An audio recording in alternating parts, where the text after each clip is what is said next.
So this is part three of this series, and I now have a title for the series, and it's "What Meher Baba Really Taught and Why It Matters." And I'm Christopher Ott, and I will be continuing on. Um,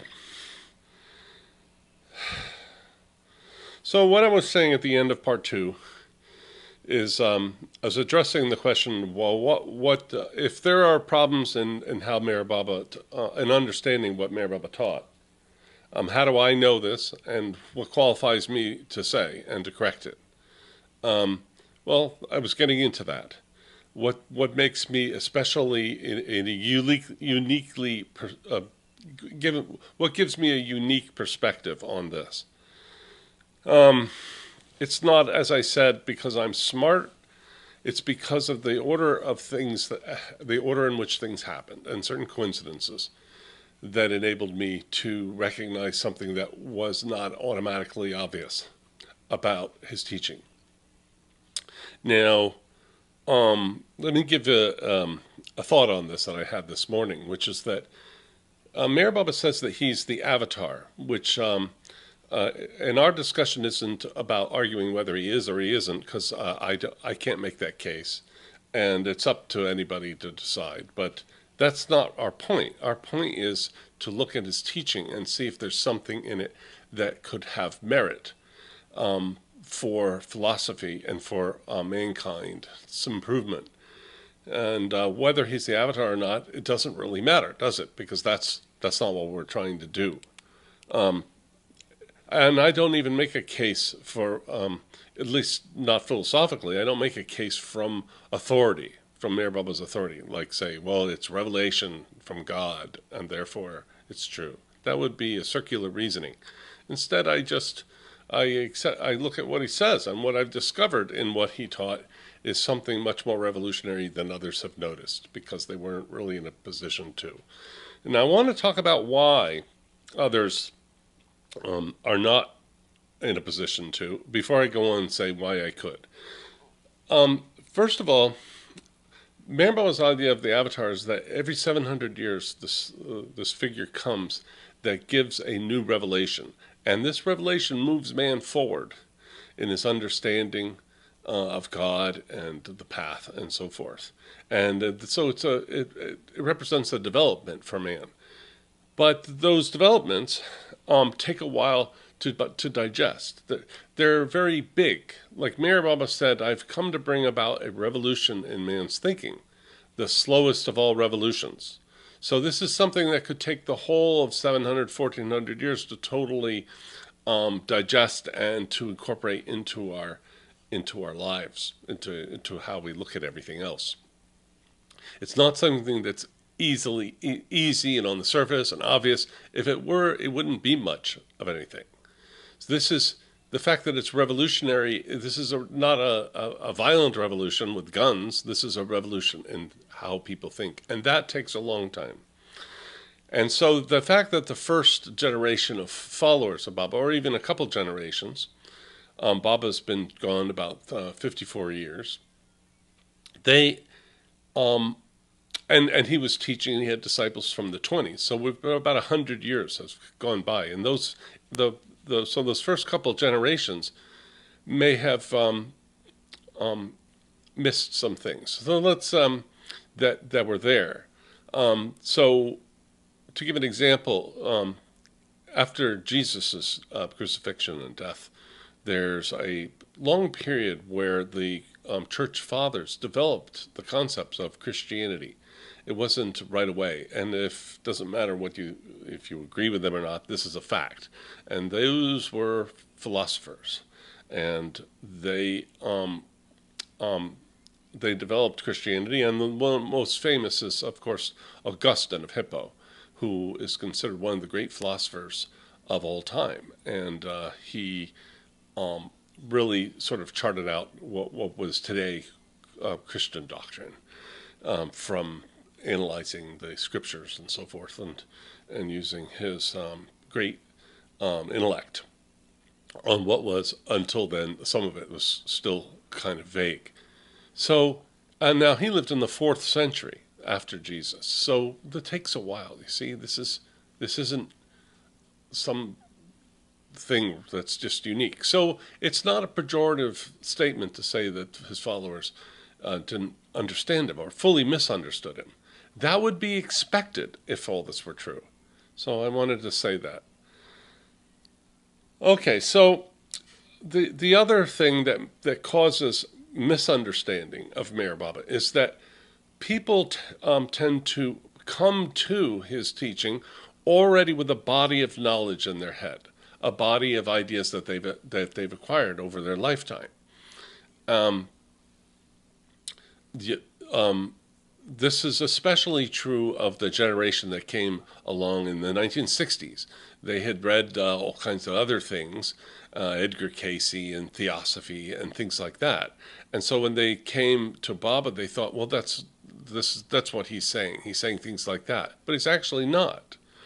So if Baba, for instance, is talking about the creation of the world, and he talks about God, you just automatically assume it must be like Genesis, that he's saying God created the world. But Baba said that God didn't create the world. So I'll be getting into that. But it would not be immediately obvious that he's saying that. He clarifies that elsewhere. That'll be in my book, exactly where he says that. But you see how easy, you see the word God. Now also when he says God, we all have assumptions about what we mean by God. And he may not be, and he's not. He's not using that, the word God, the concept of God, in the same way. But he chooses to use the same word because he's making a development. He's not throwing out the old. It's like a lot of our understanding of God, he would say is right, but a lot of it's wrong. And so we can't assume because he's using words that are familiar to us that he's talking about those same familiar concepts. All right? So we can tend to, when we see something new, we can tend to read our old ideas into it. That's what I'm trying to say.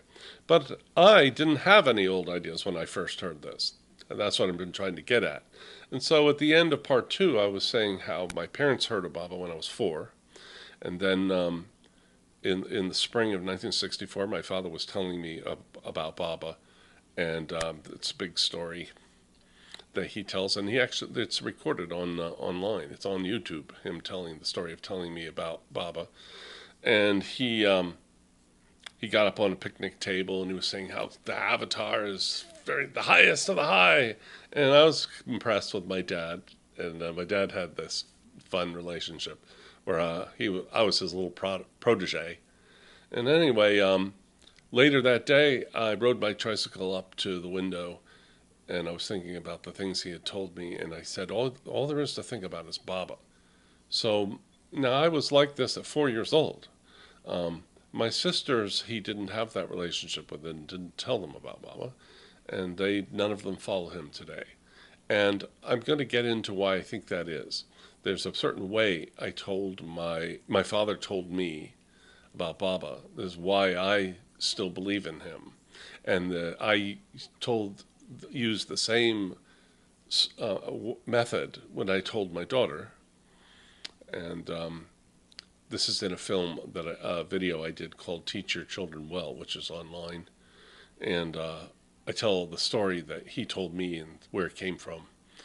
And people don't know how important that is. They don't understand that if you don't teach them like this, they will, then they will later hear stuff like that other people think, like Darwinism or Genesis or alien. What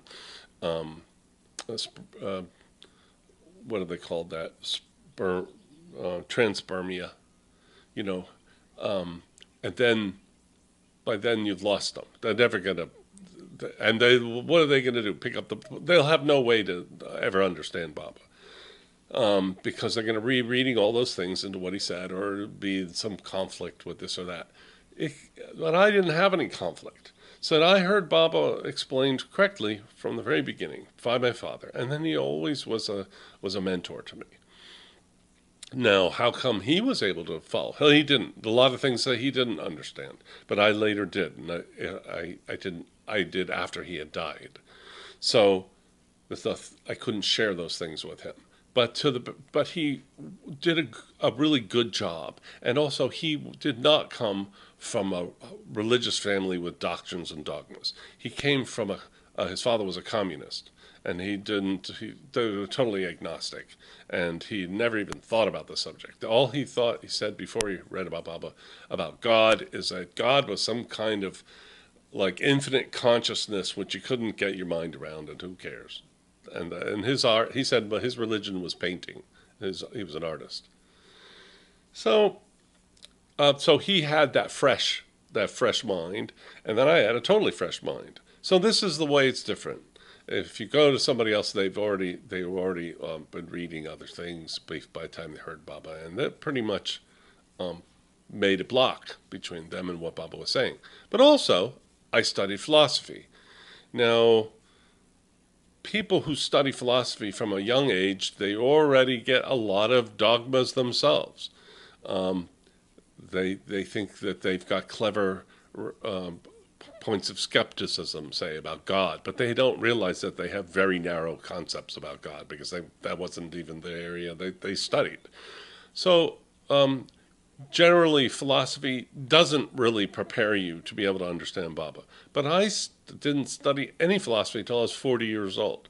So it was a very different experience. And I was even older than some of my teachers. So I was very interested in the questions of philosophy, and it took them very seriously and I respected my professors a lot, but I wasn't overwhelmed. I never, I didn't have to like sign up for some philosophical school in order to get, complete my degree. Plus, that is the reason that I don't have my PhD, because I wouldn't.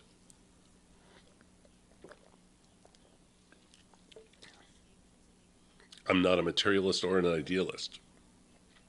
I have this other thing I'm going to get to. So I'm not sure how clear all this has been. Um, okay, that's that. So, um, and then you have to add that I grew up on the Meher Spiritual Center when I was 6 years old. My parents met Baba in '64 and '65, but they left us with the Rileys, us kids, and then when after that they moved us to the Meher Spiritual Center, which is across the street from me now, and you can look it up. It's in South Carolina in the United States, and I lived there on the center, and I listened to, you know, our guests that were there every day. We had dozens of people passing through the center in those days as I grew up from about 7 years old to about 20. And I would, and there were always new people, so I heard a lot of ideas. So when I say what Meher Baba people think, I absolutely do know what they think. It sounds like I'm being arrogant. No, I've literally met, not really met because they didn't really pay attention to me. They were talking to my parents who were interesting and erudite, and I was just a fly on the wall. But I sort of saw and heard the thoughts of thousands of people from 1967 to 1980. So that also is unique. I don't think anybody else had that. Nobody else grew up on the center. There was Charles and John Haynes. Their mother lived on the center, but they were already um, out of high school by the time their mother lived on the center. So they didn't grow up there. And so I've had a lot of unique intellectual coincidences that have allowed me to sort of see this thing from a whole other point of view. So when I was studying philosophy, and I had understood Baba basically from my growing up, things were coming to mind partly from things he had said But that's a very unique thing. I mean, I'm hearing the problems of philosophy, and then I've got this background of what Mayor Baba said. Now, who would be able to put that together? If you go to a PhD, he is a reductive materialist, or he is a Kantian. He's going to belong to his school, and he's going to, all his entire attention is to dismiss that as nonsense, kookiness, new age nonsense.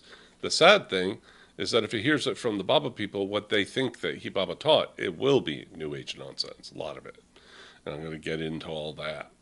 So I'm just trying to lay the basics for why I'm doing this and why I'm qualified to do this and then eventually why this matters. Why it's not just some trivial point.